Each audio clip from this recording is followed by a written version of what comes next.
कि नाना करते प्यार तुम्ही से कर बैठे, वही स्थिति बीजेपी की है।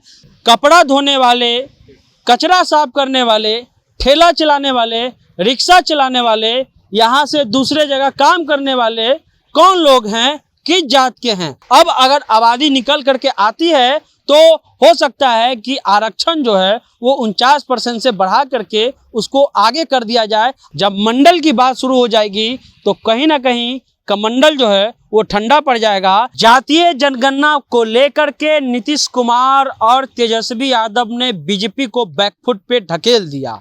बीजेपी इस मसले पर जो है ना चाहने के बावजूद भी उनको हाँ कर दिया, क्योंकि गाना है कि नाना करते प्यार तुम्ही से कर बैठे, वही स्थिति बीजेपी की है।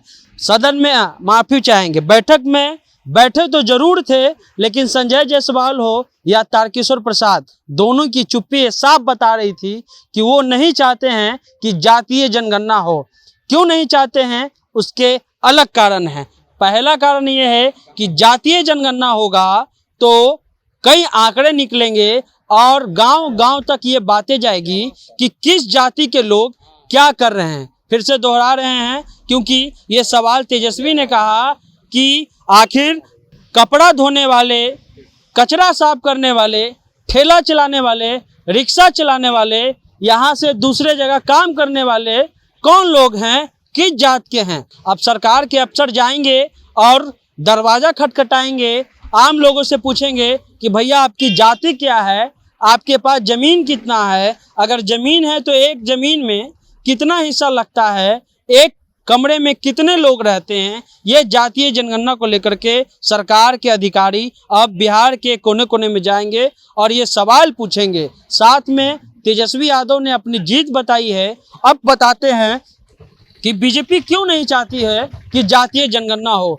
अगर जातीय जनगणना होगा तो मंडल कार्ड फिर से जो समाजवादी लोग हैं वो खेलना शुरू कर देंगे, क्योंकि जो आरक्षण है 49% वो 31 के आधार पर है, यानी उस समय के आबादी के अनुकूल है। अब अगर आबादी निकल करके आती है तो हो सकता है कि आरक्षण जो है वो 49% से बढ़ा करके उसको आगे कर दिया जाए। आप कहिएगा कि सुप्रीम कोर्ट का तो जजमेंट है कि आरक्षण बढ़ नहीं सकता।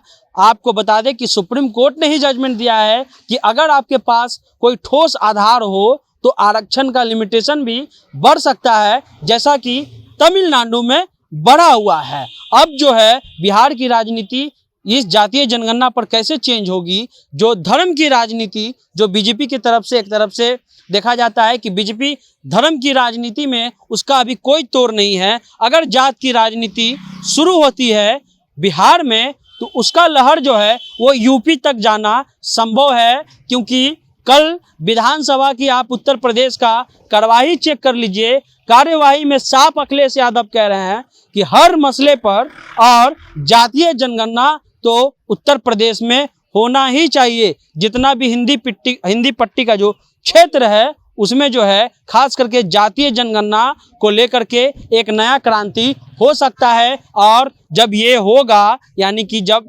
कास्ट बेसिस बात शुरू हो जाएगी, जब मंडल की बात शुरू हो जाएगी, तो कहीं ना कहीं कमंडल जो है वो ठंडा पड़ जाएगा। क्योंकि बार बार देखा गया है जब 1992 में बाबरी विध्वंस हुआ और उसके बाद जो है एक तरह से कहा गया कि बीजेपी जो है 90 के दशक में एकदम तूफान मचाए हुए है राजनीति में, यानी चुनाव जीत रही है।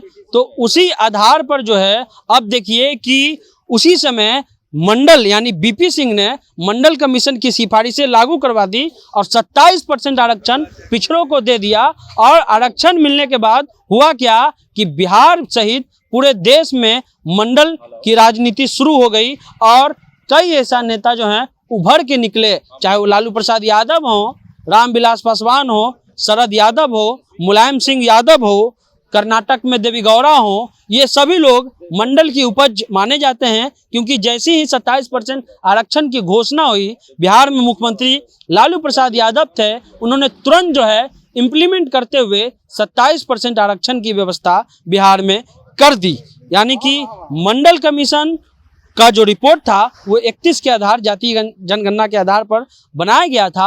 अगर कुछ आंकड़े आते हैं तो हो सकता है कि आने वाले राजनीति में फिर से जातीय जनगणना यानी मंडल की राजनीति और आरक्षण की राजनीति फिर से बढ़ सकती है। और इसका पूरा फायदा जो खास करके जो बहुजन राजनीति करते हैं, यानी कि नीतीश कुमार हो, लालू यादव हो, मुलायम सिंह यादव हो, या जो भी देवी गौड़ा हो, या एम.के. स्टालिन हो, ये सबको जो है राजनीतिक रूप से फायदा होने जा रहा है। और जातीय जनगणना के लिए इसलिए नीतीश कुमार ने भी थोड़ा सा भी ना नहीं कहा, उन्होंने पूरी सहमति दे दी। और सहमति दी ही नहीं, सहमति बीजेपी से दिलवाई। और आप देख सकते थे कि जब बैठक में वो बैठे हुए थे तो एकदम शांत ढंग से जो है, चाहे वो संजय जायसवाल हो, क्योंकि संजय जायसवाल कुछ दिन पहले ये बोल रहे थे कि जातीय जनगणना के का कोई मतलब ही नहीं है, कर्नाटक में हुआ क्या फायदा हुआ वो हमें कोई बताए, अमीर और गरीब की गणना होनी चाहिए, जातीय ही जनगणना क्यों। लेकिन आज वही संजय जायसवाल कह रहे हैं कि जातीय जनगणना के लिए हम सहमत हैं। अब देखना होगा कि बिहार की राजनीति में कैसी है जातीय जनगणना और केंद्र की राजनीति में जातीय जनगणना का क्या असर होगा। जनता जंक्शन आप देख रहे थे, सनी नाम है हमारा। वीडियो पसंद आए तो चैनल को सब्सक्राइब करने नहीं भूलिएगा, फेसबुक पेज को लाइक फॉलो करना नहीं भूलिएगा। मिलते हैं अगले वीडियो में, धन्यवाद।